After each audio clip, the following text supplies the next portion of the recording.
Now on CoastTV News. Found safe. A missing woman located in Fenwick Island after a multi-agency search. How that search came to an end. Green grants. Delaware's new program helping marijuana entrepreneurs get started. How it works and who's eligible. And Kirk killer caught, but the threat of political violence is not over. Tonight, leaders calling for calm. This is CoastTV News at 11. Good Friday evening, and thank you for joining us. I'm Christina DeRobertis. A quick reminder for you, it is the most wonderful time of the year for high school football fans. Friday Night Lights and the Delmarva Sports Network has all the highlights right now on the final score. Now to our top story tonight. An elderly woman who went missing on Fenwick Island has been found alive. This was the missing poster for 83-year-old Kay Klein. Police say she went missing yesterday during a beach walk near Atlantic Avenue. Multiple police departments and the Coast Guard were involved in the search. Around 7 p.m. this evening, we received word from Fenwick Island police that Klein walked into the Fenwick Islander motel where she was met with her own missing poster. Authorities were alerted and Klein was then able to reunite with her family. Now we are taking a live look outside into Ocean City, and we're going to turn it over to our first alert meteorologist, Bob Trekkie, for a check on the forecast. Good evening, Bob. Good evening, Christina. What a beautiful Friday. Temperatures in the 70s and lower 80s. And now it has cooled off this hour with mostly clear skies, lower 60s across Delaware back into Maryland. 59 in Salisbury and Ocean Pines, but we've got 70 from Ocean City up to Rehoboth as we've got mostly clear skies. And with high pressure overhead, I am concerned about some fog in the morning hours with that high right over the top of us, but a light easterly flow right now. You can see the winds blowing a little bit at the coast, but for the most part, it's going to be calm overnight. Here's midnight on Futurecast. Temperatures in the 60s and then falling into the 50s. And by Saturday morning, we're in the mid to upper 60s at the coast, 50s inland areas with some areas of fog. But that will quickly burn off, I think, in the morning hours. A cool start with upper 50s. Then we're looking at a good-looking weekend on the way. Complete forecast details coming up a little bit later on. Okay, thank you very much, Bob. Now we go to Rehoboth Beach, where parking is usually tight, especially downtown and especially during the busy summer season. Now, years ago, a parking garage task force was created, but they actually hadn't met since 2019. And as CoastTV reporter Brandon Ferguson explains, today the city terminated that committee altogether. Getting in your car and heading to the nation's summer capital. But before you can hit the waves and visit the beautiful beaches here in Rehoboth, you have to park. And even when you do park, it could still be a 10 to 15 minute walk away from the beach.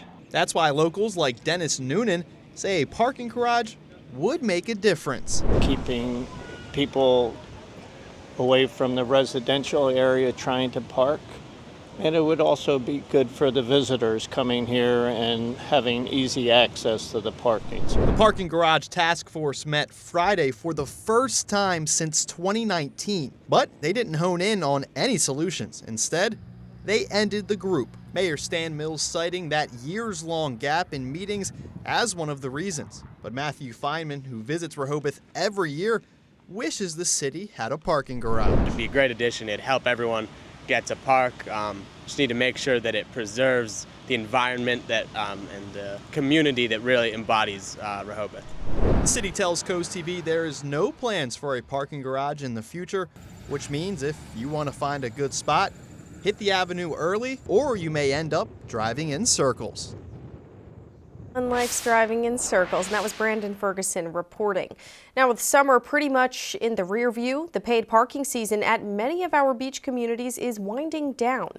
In Fenwick Island, Rehoboth, Dewey, and Bethany Beach, the season goes until Monday.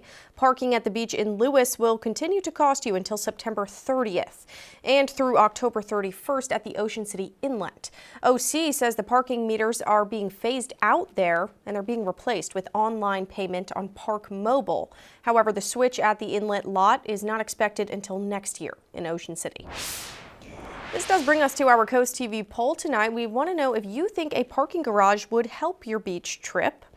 Looking at the updated results now, not a big change from earlier. We've seen this all day. 74% most people saying it would make things more convenient. 12% say it wouldn't be a change. 13% say it could actually make it worse. We want to know what you think on this, so head over to CoastTV.com or use our mobile app and you can vote.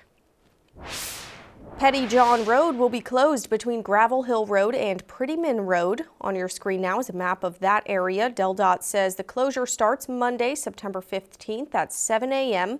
And DelDOT says the closure is necessary for a horizontal jack and bore for an off-site water main.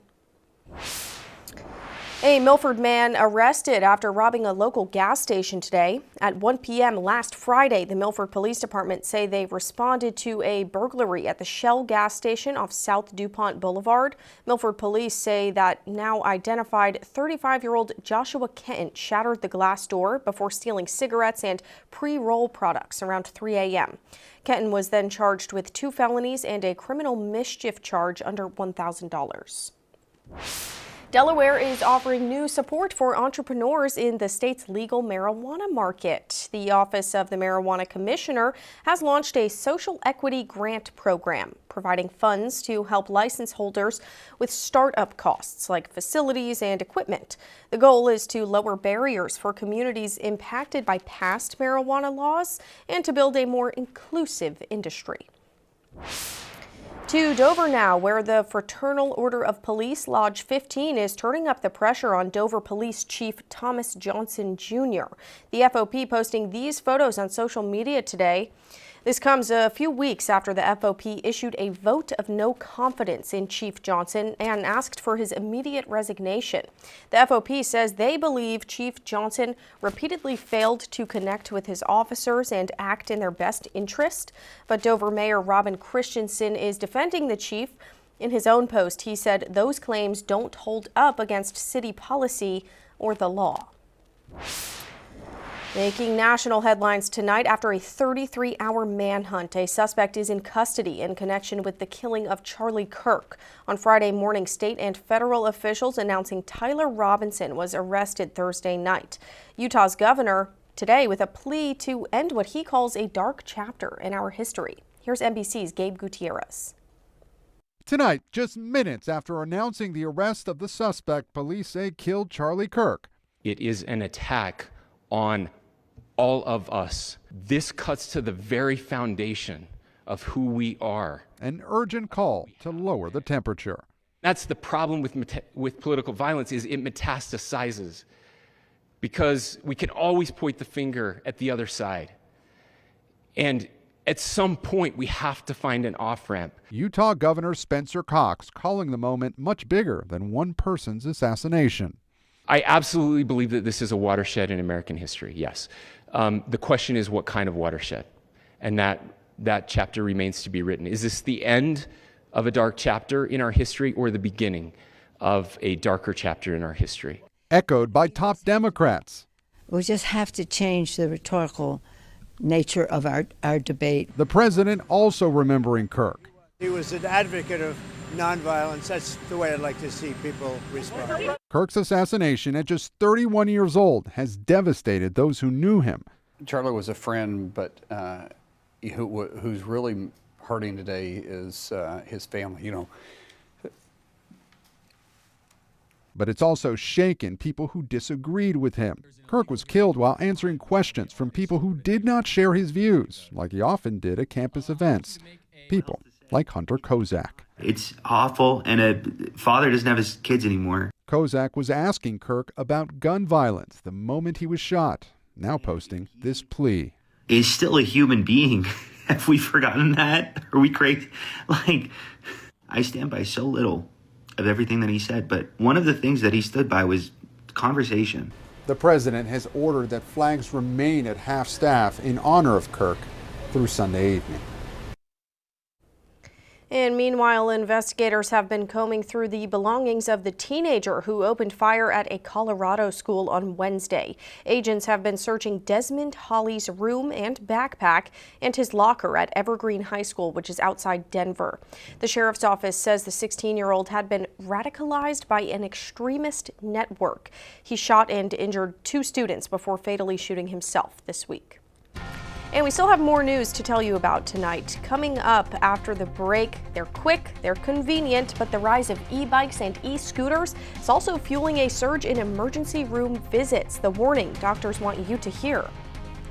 And we have your weekly lineup of cool things to do this weekend right after the break. Here's a look at your Bay forecast heading into your Saturday for Cambridge and Crisfield, starting out near 60 degrees, then warming into the mid to upper 70s. Our UV index is high and waves around 1 feet. Today's almanac a little bit below average. The high is 79, low of 56. Normals now 81 and 63. It's going to be a beautiful weekend on the way with temperatures near normal. Much more in your forecast coming up.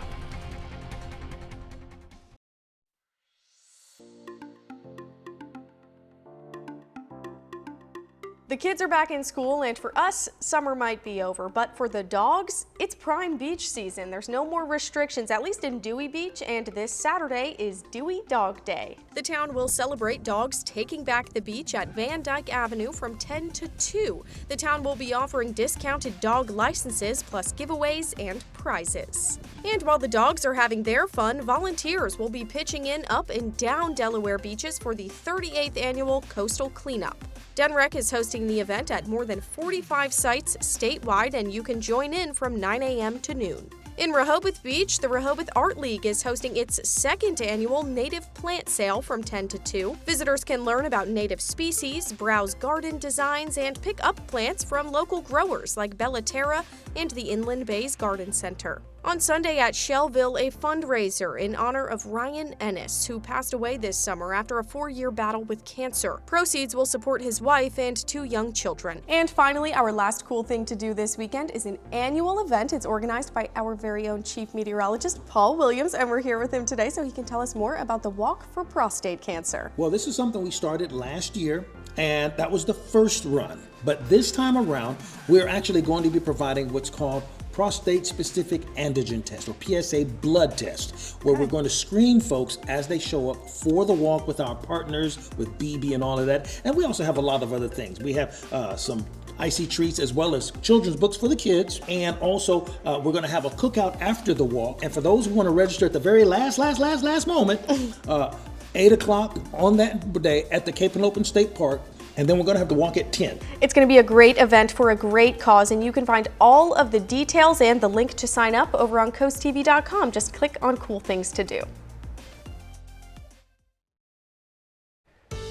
We saw a beautiful end to the work week for Delmarva with temperatures in the 70s and low 80s earlier on. Now it's naturally cooled off under mostly clear skies. Here's our Tidal Health Cam. We've got dry roads in Salisbury, and it's cool right now, 59 with calm winds. And as we go through the overnight, we'll be seeing those temperatures sinking into the 50s, and watch for a little bit of fog as we head into tomorrow morning. But look at the highs for today. Near average high now in Georgetown is 81. We topped out at 79, 81 in Cambridge, 82 for you in Easton with Dover at 80 degrees. Ocean City 78 in our 5-day temperature trend. Well, we're warming up this weekend, not so much tomorrow, around 79, but then 83 on Sunday, which is actually above average. We've seen so many days below average the last 30 days, so that'll be nice to see. And then it's back below average on Monday with a high of 80. Then we're into the mid 70s Tuesday and Wednesday as we increase the clouds. As you heard earlier, tomorrow is a walk for prostate cancer.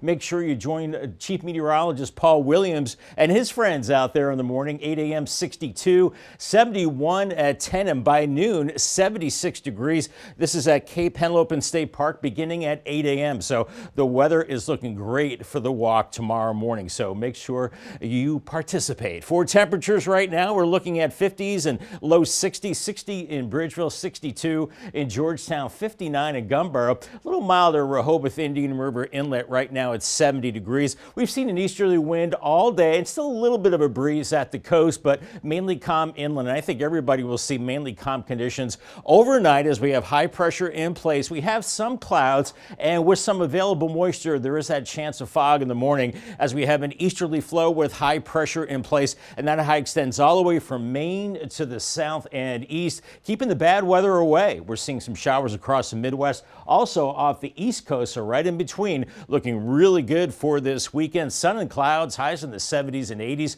lows in the 50s and 60s. At the beaches, moderate rip current risk, high UV index, waves around 2 to 3 feet. Ocean City and Fenwick Island, your highs in the low to mid 70s tomorrow with a mix of sun and clouds. Lewis mid 70s and low to mid 70s in Rehoboth. So it looks like a pretty good ferry ride up to Cape May with pretty light winds. Futurecast showing a little bit of fog developing overnight. By tomorrow morning, we're seeing temperatures in the 50s to near 60 degrees, a little milder at the coast. And then temperatures warm quickly tomorrow. By the afternoon, sun and clouds, mid to upper 70s, cooler at the beaches. And then moving into Sunday morning off to church, make sure you have a jacket. Temperatures in the 50s and low 60s. And then by the afternoon, a mix of sun and clouds.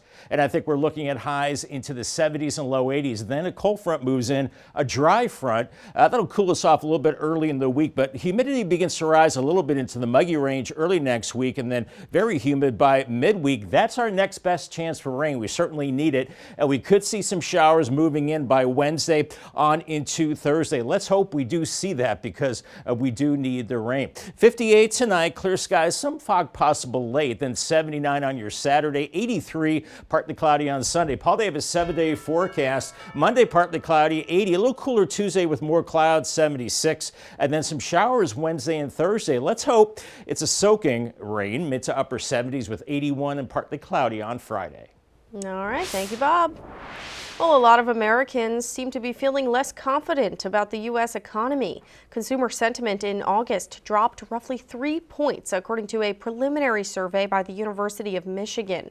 Rising inflation and tariffs are two of the main economic concerns. The findings also show a continuing trend between the haves and the have-nots. Wealthy people spending more often and more freely, while lower-income households are cutting back on expenses.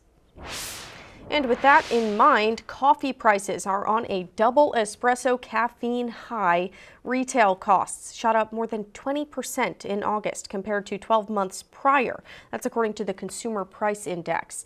And that is the biggest year-over-year leap for coffee since October 1997. Economists say the Trump administration's tariffs on coffee exporting countries like Brazil are playing a huge factor here. And by the way, the U.S. imports the most coffee in the world. Looking regionally, an eggplant and a giant peach are sprouting some controversy on a century-old Main Street in Ellicott City, Maryland. Business owners are being told the public art is too distracting for the historic area, but they feel the towering tributes to produce are fun and add some character. Now, as Tommy Clark reports, they're fighting to keep their fruit.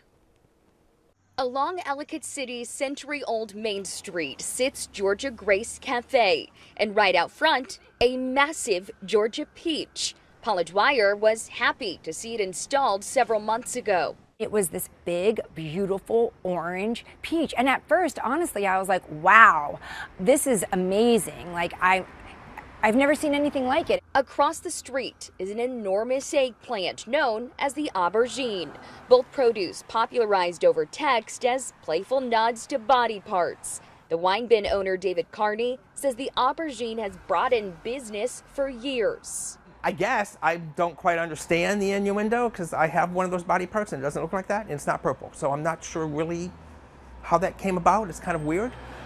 So I just find it comical that people think that. Now these merchants are being told to take them down. Both sculptures are through the Fund for Art in Ellicott City, discussed in last week's Historical Preservation Commission meeting.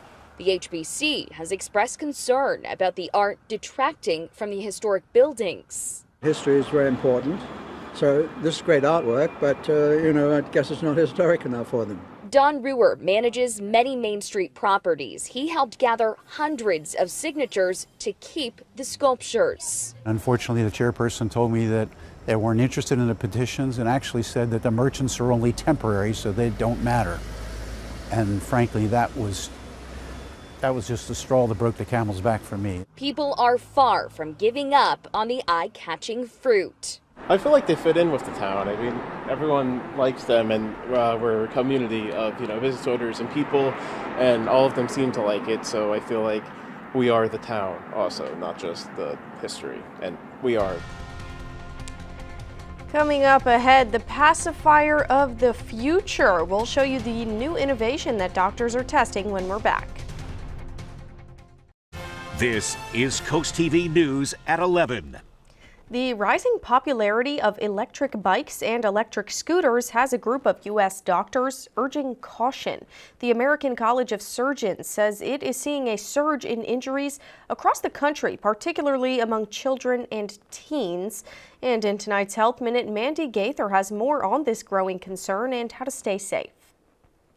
It's a popular way to get around. Electric scooters and bikes can get you where you're going fast. The doctors warn the rising number of them on the road is causing another kind of surge. When we get our trauma alerts, a lot of times I'm thinking, okay, is it another e-bike or e-scooter injury? Because they become more and more common. Pediatric trauma surgeon Dr. Mark Levy with Orlando Health says his hospital alone has seen a 250% increase in emergency room visits from e-bike and e-scooter accidents. But the American College of Surgeons says it's a problem nationwide, with more than 20,000 people hurt while riding electric bikes every year. About 3,000 of those require hospitalization. E-scooters and e-bikes can attain speeds as high as 20 to 30 miles per hour.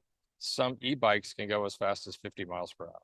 Levy says head injuries are the most common, and there have also been deaths. He says many times riders he sees in the ER either didn't have a helmet or weren't wearing the right one. As speeds increase, Levy says a stronger helmet with a higher rating is needed for protection. This helmet is rated a level 3 helmet, which would be up to 28 miles per hour. And you can see it has a kind of a full shell around it that protects the head.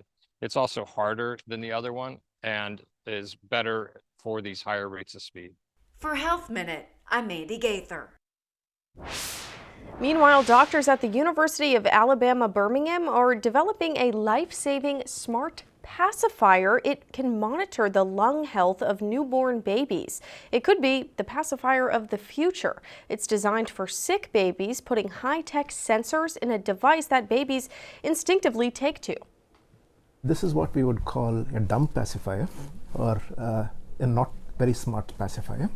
So we are planning to introduce microphones and a speaker right at the tip of the pacifier. When the baby is sucking on the pacifier, we'll be able to transmit the signal from the smart pacifier to a handheld device or to a laptop, so we can actually get a continuous recording of the lung mechanics. Yeah, and so the microphones will detect lung sounds, and then the speakers will emit sound waves. The data that's collected can give doctors valuable information about the baby's lung development and possible breathing issues, which are a common health issue for newborns, especially premature babies. Now here's a live look into Salisbury, and we'll have one more check on your forecast after this. The Crooked Hammock in Lewis hosted a fundraiser tonight to support tomorrow's Walk for Prostate Cancer. And our very own chief meteorologist Paul Williams was there, encouraging sign-ups for the walk and pouring a special beer with proceeds going to the cause. I noticed that you guys, when you had your sampling of beer, the second one on the list here is the Hazy Blue Ribbon. You guys may not have realized it, but that's part of our fundraiser here with prostate cancer. So I guess first and foremost, out of the four of them, was it okay? Did it meet the cut? Yeah, no, it was really good. We were deciding what we were going to bring home for everyone else to try, and we're like, oh, okay, now we know it goes towards a good cause, so it's a winner for us. This is the Hazy Blue Ribbon. Yes, it is, sir. I'm enjoying a pint of it right now. Okay, so exactly what did you put into this, and why is it a special brew, especially in light of it reflecting the effort of the prostate cancer walk? So this is a New England IPA, which right now is one of the most popular styles of beer. We love making it, we love drinking it, and we make lots of different versions of New England IPA. In this case, my brew team was inspired to use a series of American hops that give it a really dank, piney, and citrusy flavor, and it's a strong beer, because you got to be strong to walk for prostate cancer, right? I think it's very important to get screened. Initially, 26 years ago, or a few years before that, I started getting PSA tests, and every year it went up and up for about 3 years before they did anything about it.